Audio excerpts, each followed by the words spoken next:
So mga guys, what's up now? So this video guys now I will share again the second part of the Copenhagen escapade. So mga guys, abangan nyo po at kung napapanood nyo po yung first vlog natin, yung pagpasyal namin sa Copenhagen, yung capital city ng Denmark.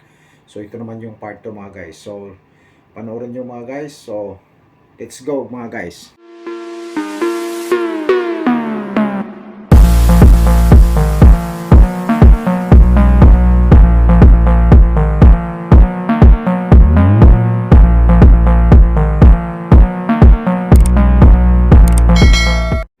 Mga guys, na ito para yung pinaka-historical na lumang church dito sa Copenhagen mga guys. No? Ayan po, yan po yung tinatawag lang Marble Church.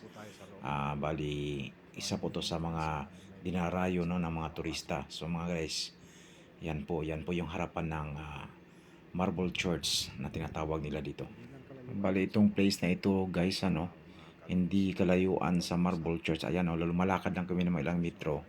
Ito naman guys, yung nila, yung pinaka nandito yung yung bahay ng King and Princess. So dito pala sa sa Denmark, monarchy din sila no, may King and Princess. So dito yung plaza din na ito guys no. So meron din diyang mga gwardiya, yung kagaya sa atin guys, yung parang nasa lunita ng dadalang baril.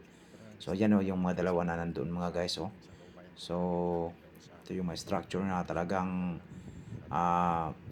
talaga ito guys, yung kumbaga sa pasyalan talaga no, mga lumang structure nila. Tapos yan may mga design ng mga so bari tourist destination din talaga ito, na hindi lang kalayuan din sa sa Marble Church no.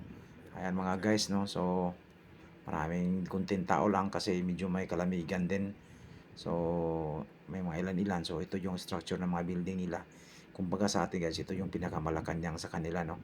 At open to sa public. So siguro yung area na nandyan, pali may mag-guard kasi. So andyan siguro to talaga yung entrance pag pumasok ka sa mga sa loob dyan. Pero I think bawal yata. So inahalang natin guys no.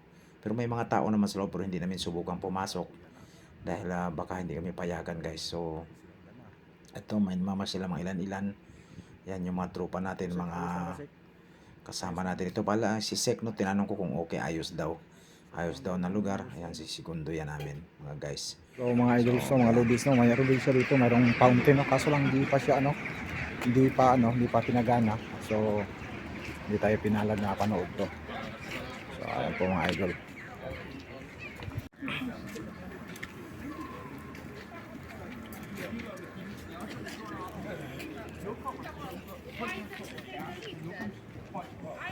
So mga idol, ang ating mga lodi no, nagutom, may dala kayong biskwit.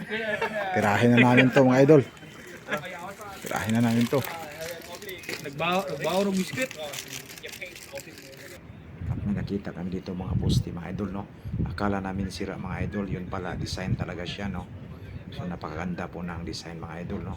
Marami po yan dyan sa area na yan mga idol, na akala mo sira na poste. So habang nag-ikot-ikot pa kami doon, nagulat ako, nakakita ako ng Petromax dito sa Denmark mga idol So ito yung sa probinsya nung unang panahon pag may tinatawag sa amin na baile no, yan yung ginagamit mga idol.